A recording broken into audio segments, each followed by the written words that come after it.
दोस्तों, क्या आप भी बीएफएस, डीएफएस और आइगन वेक्टर्स में कंफ्यूज हो जाते हो? एग्जाम में फॉर्मूला याद नहीं आता और टाइम निकल जाता है। टेंशन मत लो। आज के इस वीडियो में मैं आपको 7 मिनट में वो शॉर्ट ट्रिक्स बताऊंगा जो टॉपर्स यूज करते हैं। ये वीडियो देखने के बाद आप इन क्वेश्चंस को बिना पेन उठाए सॉल्व कर पाओगे। चलिए शुरू करते हैं।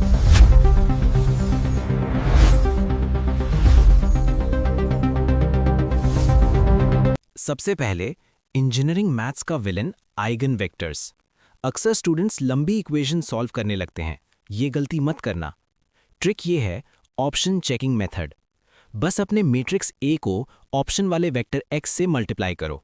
अगर रिजल्ट में वही वेक्टर वापस मिल जाए, भले ही किसी नंबर से मल्टीप्लाई होकर, तो वही सही आंसर है। सॉल्व मत करो, वेरीफाई करो। अब आते हैं एल्गोरिदम्स पर। रिकरेंस रिलेशन देखकर डर लगता है? मास्टर थ्योरम की सिंपल ट्रिक सुनो। बस a और b की पावर k का मुकाबला कराओ। अगर a बड़ा है तो आंसर है n की power log a base b। अगर b की पावर k बड़ा है तो आंसर है n की पावर k। और अगर दोनों बराबर हैं तो बस log n चिपका दो। सिंपल लॉजिक, जो बड़ा है वही आंसर है। ग्राफ ट्रेवर्सल में सबसे बड़ा कंफ्यूजन q कहाँ यूज होगा और स्टैक कहाँ। याद रखो, BFS का B मतलब बुफे। बुफे में हम लाइन में लगते हैं यानी Q। DFS का D मतलब डीप डाइव, गहराई में जाना और वापस आना। ये काम करता है स्टैक।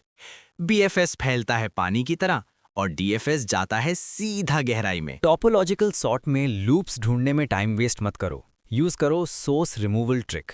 ग्राफ में वो नोड ढूंढो जिसके पास कोई एरो नहीं आ रहा, यानी जिसकी इन डिग्री 0 है। उसको लिखो और ग्राफ से उड़ा दो। बस यही रिपीट करते रहो। लेकिन याद रखना, अगर ग्राफ में साइकिल है तो ये ट्रिक काम नहीं करेगी। प्रिम्स एल्गोरिदम का एक ही रूल है, लालच। हाँ, सही सुना। किसी भी नोड से शुरू करो और अपने कनेक्टेड नोड्स में से सबसे सस्ती यानी मिनिमम वेट वाली हेज को पिक कर लो। बस ध्यान रखना, साइकिल नहीं बननी चाहिए।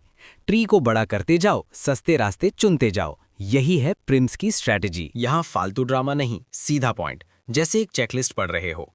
डाइक्स्ट्रा एल्गोरिथम प्रिम्स जैसा दिखता है पर है अलग। यहाँ हमें सिर्फ एज नहीं बल्कि सोर्स से टोटल डिस्टेंस देखनी है। इस ट्रिक को बोलते हैं रिलैक्सेशन। अगर नए रास्ते से डिस्टेंस पुराने रास्ते से कम है तो वैल्यू अपडेट कर दो, यानी पुरानी वैल्यू को रिलैक्स करने दो। नोट कर लो, ये नेगेटिव एजेस पर फेल हो जाता है। तो दोस्तों, ये थी वो ट्रिक्स जो आपका गेट स्कोर और कॉन्फिडेंस दोनों बढ़ाएंगी। अब आपके लिए एक चैलेंज। कमेंट करके बताओ कि बेलमैन फोर्ड एल्गोरिदम की टाइम कॉम्प्लेक्सिटी क्या होती है।